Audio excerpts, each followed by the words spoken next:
इस क्वेश्चन को देखो, एग्जाम्पल नंबर 29 आपसे क्या कह रहा है? आपसे कह रहा है कि दो मास हैं, एक है 800 किलो का और दूसरा वहीं पर है आपके सामने 600 किलो का। हमसे कह रहा है कि दोनों मास जो हैं are at a distance of 0.25 metre apart, एक दूसरे से 0.25 मीटर की दूरी पर है। तो लेट अस सपोज कि एक मास ए है और दूसरा मास बी है। लेट अस सपोज, मैंने मान लिया कि एक ए है और एक बी है। जो ए का मास है वो है 800 किलोग्राम, तो इसको आप एम ए कह सकते हो, ये हो जाएगा 800 केजी।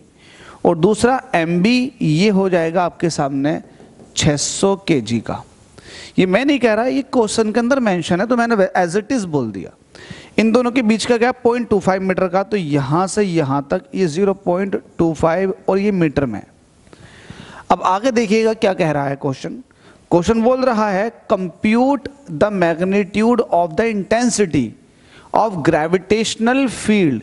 ग्रेविटेशनल फील्ड की इंटेंसिटी को आप बताओ, कंप्यूट करो। तो पहली बात तो ग्रेविटेशनल फील्ड की जो इंटेंसिटी का फॉर्मूला है, इंटेंसिटी ऑफ ग्रेविटेशनल फील्ड, जिसको आप ई भी कह देते हो, ये होता है gm/r का स्क्वायर। ठीक है, जिस मास बॉडी से आपको इंटेंसिटी चाहिए उस मास बॉडी का मास ले लो और जिस डिस्टेंस पे चाहिए उसका स्क्वायर कर दो, m/r स्क्वायर। जी तो ग्रेविटेशनल है ना, कांस्टेंट है। ठीक है, अब आगे देखिएगा, हमसे कह रहा है कि आपको इन दोनों की वजह से इंटेंसिटी बतानी है। इंटेंसिटी, नेट इंटेंसिटी कहां पर? हमसे कह रहा at a point distant 0.25 metre from the 800 kilogram mass. तो 800 किलोग्राम के मास से, तो 800 किलोग्राम के मास से लेट अस सपोज कि वो पॉइंट P है जो कि 0.20 मीटर की दूरी पर है ma मास से। मैं नहीं कह रहा, क्वेश्चन कह रहा। ठीक है, इस पर बतानी है P पर। अब ये P पॉइंट जो है, ध्यान देना, P पॉइंट जो है 0.15 मीटर दूर है 600 किलोग्राम के मास से। तो इसका मतलब यहां से यहां तक का 600 किलोग्राम के मास से इस P पॉइंट की डिस्टेंस कितनी है? 0.15 मीटर। अब कुछ इस तरह से आपको एक ट्रायंगुलर शेप मिल जाती है। इसको सॉल्व करना बड़ा आसान है। कैसे? इसको सॉल्व करने के लिए आपको अब क्या करना है, ये एक चैलेंजिंग पार्ट है। आपको इसकी वजह से यहां पर इंटेंसिटी देखनी है। तो आपको पता है ये मास बॉडी है, तो जो इंटेंसिटी होगी उसकी डायरेक्शन कुछ ये होगी, जिसको आप ई ए कह दोगे। इसकी वजह से इंटेंसिटी जो होगी वो ये इस डायरेक्शन में होगी। ठीक है, जिसको आप ई बी कह दोगे। एक बार एक काम कर लीजिएगा, ई ए और ई बी का वैल्यू आप चाहो तो निकाल लो या बाद में निकाल लेना। अब इन दोनों का आपको रिजल्टेंट चाहिएगा, तो जाहिर सी बात है इन दोनों का रिजल्टेंट कहीं ना कहीं यहां होगा।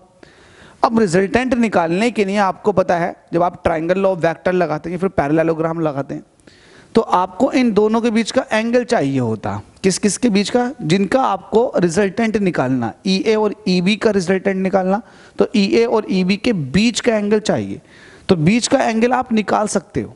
कैसे निकाल सकते हो?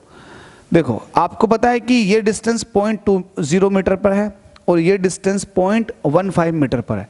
तो एक काम कर लेते हैं, इसका स्क्वायर कर लेते हैं और इसका स्क्वायर करके जोड़ते हैं, तो देखते हैं क्या रिजल्ट मिलता।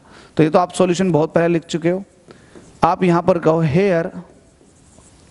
हेयर आप पी ए का स्क्वायर करो, पी ए का स्क्वायर करो, उसमें पी बी का स्क्वायर ऐड कर दो।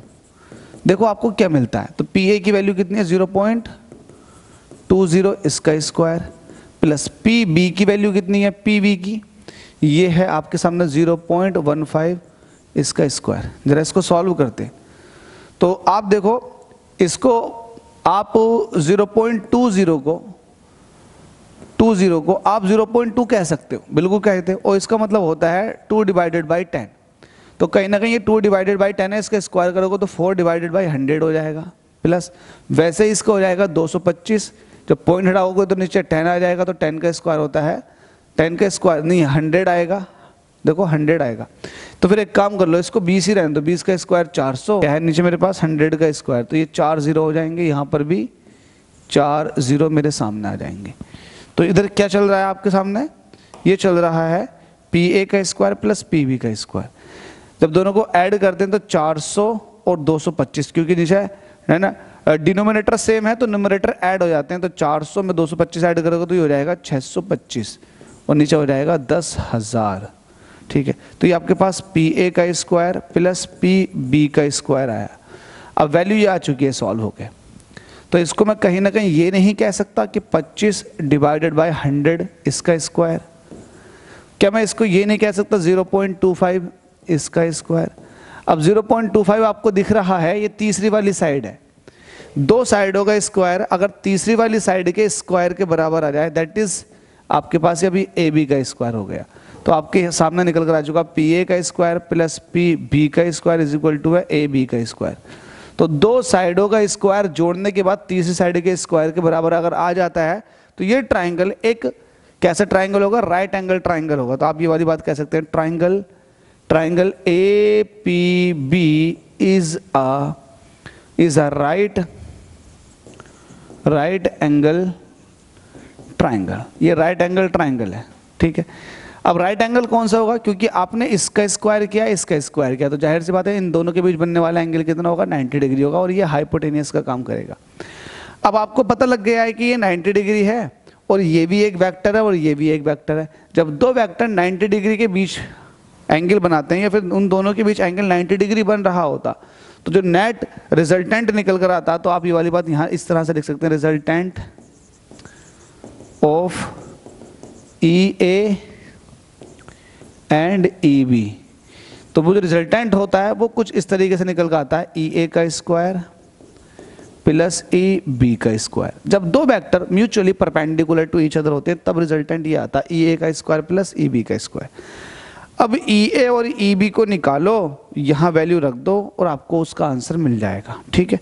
अब आप ई और ई बी को फाइंड आउट कर लो। तो यहाँ पर ई ए निकाल लेते हैं, ई ए कितना हो जाएगा, वेक्टर फॉर्म में लिख देता हूँ, तो ये हो जाएगा G M A upon R A का स्क्वायर। तो जी तो ऐसे रहने दो, एम ए की वैल्यू आपके पास 800 है और आर ए कितना है आप देखें, ए से पी तक की डिस्टेंस वो कितनी दे रखी है आपको, वो दे रखा आपको 0.20 और इसको स्क्वायर कर दो। अच्छा, जब आपने इधर वेक्टर फॉर्म में दिखाया तो ऐसे ही वेक्टर फॉर्म में दिखाओ, तो ये हो जाएगी डायरेक्शन में अलोंग, ये किससे किसकी तरफ को, पी से ए की तरफ को, तो अलोंग पी ए। ये जी खत्म हो गया, इसको सॉल्व कर लो हाथों हाथ। तो ये हो जाएगा 800 जी, पॉइंट हटा देंगे, देखो पॉइंट हटा देंगे तो नीचे कितना हो जाएगा 100, 1 0 से 1 0 कट जाएगा, 2 का स्क्वायर कितना होता है 4 और नीचे 10 का स्क्वायर कितना होता है 100। तो आप इसको ऐसा कर सकते हैं सिंपलीफाई और कर लें इसको, 800 ऐसे रहेगा, जी भी ऐसे रहेगा और 100 ऊपर चला जाएगा सबसे ऊपर और नीचे 4 ऐसे रहेगा। 4 से काटोगे तो 4 दूनी 8, 2 हो जाएगा, ये 2 हो जाएगा, 2 0 ये हैं 2 0 ये हैं, तो 2 0 मतलब 4 0 एक साथ लिख दो जी। तो आपके पास ये ई ए आ चुका है अलोंग पी ए, ठीक है। तो आपके पास ये ई ए की वैल्यू आ गई। ऐसे ही आप क्या करेंगे, अब ई ए के साथ साथ सिमिलरली आपको अब ई बी निकालना है। तो ई बी कितना हो जाएगा, G M B upon R B का स्क्वायर। तो जी ऐसे रहेगा, एम बी की वैल्यू 600 है और आर बी की वैल्यू 0.15 है, ठीक है, इसका स्क्वायर। अब वही 600 जी हो जाएगा, ये 0.15, तो इसको 15 डिवाइडेड बाई 100 कह सकते हो इसका स्क्वायर। आगे देखो 600 जी, ये ऐसे ही रहेगा, 15 का स्क्वायर होता है 225 और ये है मेरे पास 100 का स्क्वायर होगा 10 की पावर 4, तो मतलब एक तरह से 4 0, ठीक है। तो ये हो गया। अब इसको सॉल्व करो यार, 25 से काटोगे, 25 से काटोगे नहीं, 25 से मत काटो, इसका मतलब क्या 25 225 जो है ये 15 का स्क्वायर है ना, तो इसको आप 15 इंटू 15 कह सकते हैं। अब देखो 15 चौके 60, तो ये आपके पास 40 बचा, ठीक है, 40 बचा। 5 से काटोगे, 5 से काटोगे क्या, 5 से काटोगे, काट लो 5 से, तो 5 तिया 15, तो 5 अट्ठे 40, तो आपके पास ये कितना आ जाएगा 80,000। देखो 80,000 जी डिवाइडेड बाय 3, बस ये रहने दो और ये हो जाएगा अलोंग, कहाँ से कहाँ को है, पी से बी की तरफ को है, तो पी से बी की तरफ को ये आ गया, ठीक है। कैलकुलेशन इतनी समझ में आ गई होगी आपको। आपके पास ई बी भी है, अब ई ए भी है। अब आपको पता है कि ये दोनों ही वेक्टर फॉर्मेट में है और ये दोनों वेक्टर के बीच में एंगल कितना बना हुआ 90 डिग्री। तो आप क्या करेंगे, आपको करना क्या है, आप कहेंगे net net intensity of gravitational field. मुझे बताओ नेट इंटेंसिटी कैसे निकालोगे अब आप ये, चूंकि ये दोनों ही इंटेंसिटी एक दूसरे के साथ परपेंडिकुलर है, और जब परपेंडिकुलर होते हैं दो वेक्टर तो उनका रिजल्टेंट कुछ इस तरीके से निकल गया था, पहले वाले का स्क्वायर प्लस दूसरे वाले का स्क्वायर, कुछ इस तरीके से। ठीक है, अब आपको EA और EB की वैल्यूज को, उनके मैग्नीट्यूड को यहाँ पर पुट कर देना। तो EA की वैल्यू कितनी है, ये है मेरे सामने लिखा हुआ 20,000 G, तो ये 20,000 G है इसका स्क्वायर, प्लस यहाँ पर लिखा हुआ 80,000 G डिवाइडेड बाई 3, तो 80,000 G डिवाइडेड बाई 3 और इसका स्क्वायर। ठीक है, ये मेरे पास net intensity of gravitational field आ गई। इसको ब्रेक कर लेते हैं, काम कर लेते हैं, स्क्वायर रूट के अंदर क्या करते हैं, ये मुझे दिखाई दे रहा है 20,000 G है, इसका स्क्वायर है ये, प्लस इसको मैं क्या कह सकता हूँ 80,000 को मैं ये कह सकता हूँ 20 चौक 80, 4 इंटू 20,000 G इसका स्क्वायर डिवाइडेड बाई 3। तो ये अब कैलकुलेशन थोड़ी सी बेहतर हो जाएगी, क्योंकि इन दोनों में अब ये कॉमन आ जाएगा 20,000 G और इसका स्क्वायर, ये कॉमन आ गया। जैसे आप कॉमन लोगे यहाँ से बचेगा 1 प्लस, और यहाँ से क्या बचेगा, देखो 20,000 G का मैंने स्क्वायर कॉमन लिया है, तो यहाँ 4 का स्क्वायर बचेगा 16, तो 4 का स्क्वायर होता है 16 और नीचे बचेगा 3, बस खत्म। और 3 का स्क्वायर भी हाथों हाथ ओपन कर दो, 3 का स्क्वायर हो जाएगा 9। तो ये कैलकुलेशन आपके सामने इस तरीके से आ जाएगी। अच्छा, ये स्क्वायर रूट से कुछ इस तरीके से बाहर नहीं आ जाएगा, 20,000 G बिल्कुल आ जाएगा। ये हो जाएगा 9 प्लस 16 25 डिवाइडेड बाय 9। इसको जब आप बाहर निकालोगे तो ये 20,000 G और ये हो जाएगा 5 डिवाइडेड बाय 3।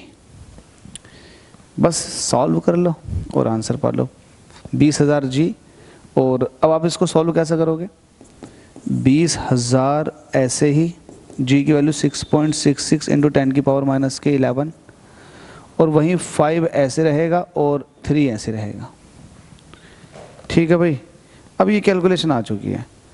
अब 3 से काटोगे 6.66 को तो ये 2.22 टाइम्स कट जाएगा, और 5 की जब 2 से मल्टीप्लाई करोगे तो हो जाएगा 10, और ये 4 0 को, अब देखो 4 0 ये हैं और 1 0 ये हो गया, तो टोटल 5 0 हो गए, और ये 2.22 ऐसे ही, और 10 की पावर माइनस का 11 ऐसे ही मिलाकर लिखोगे तो कितना हो जाएगा 2.22 इंटू 10 की पावर, ये प्लस का 5 और माइनस का 11, तो प्लस का कितना बचे, माइनस का कितना बचेगा, माइनस का 6, तो वैल्यू आ जाएगी 2.22 इंटू 10 की पावर माइनस का 6। तो ये वैल्यू निकल कर आई है इंटेंसिटी की, नेट इंटेंसिटी की।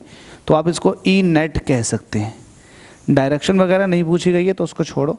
यूनिट क्या हो जाएगी, इंटेंसिटी कैसे निकालते हो आप, मास अपॉन, देखो यहाँ से देखो इंटेंसिटी कैसे निकालते हो, E इज इक्वल टू आपके सामने F अपॉन M होता, तो न्यूटन पर किलोग्राम इसका यूनिट निकल कर आ जाएगा, क्योंकि यूनिट लिखना हर एक न्यूमेरिकल में इंपॉर्टेंट है। तो ये हो जाएगा न्यूटन पर किलोग्राम। तो होप सो समझ में आ गया होगा, स्टिल डाउट है तो कमेंट कर सकते हैं। Thank you so much.